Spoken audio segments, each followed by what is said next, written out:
Благодарам на присуството. Денешната пресконференција ја свикавме по поднесувањето предлог, односно барање за покренување на граѓанска иницијатива на државно ниво за распишување на задолжителен дополнителен референдум.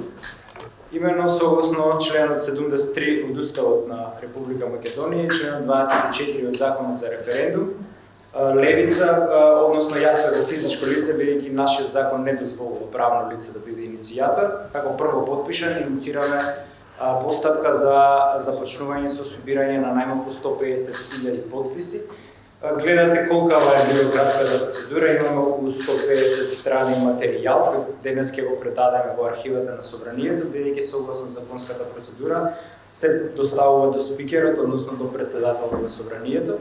Прашањето за кое се предлага распишување референдум гласи дали сте за продолжување на преговорите со ЕУ со прифаќање на собраниските заклучоци од 16 јули 2022 година. Сметаме дека ваквото честно формулирано прашање е правно коректно и издржано и не очекуваме пречки во понатамошниот тек на постапката.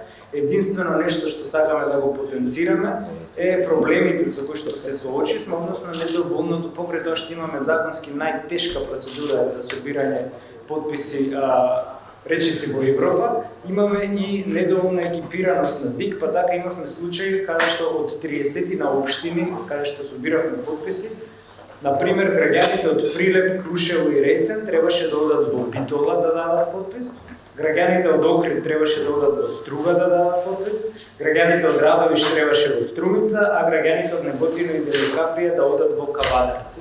Значи имаме недоволна екипираност на подрачните единици на ДИК, што во перспектива при процесот на собирање 150.000 подписи би можело да видите како сериозен проблем. Инаку собрани се бројката вкупно околу 750 подписи кои што денес ги поднесуваме.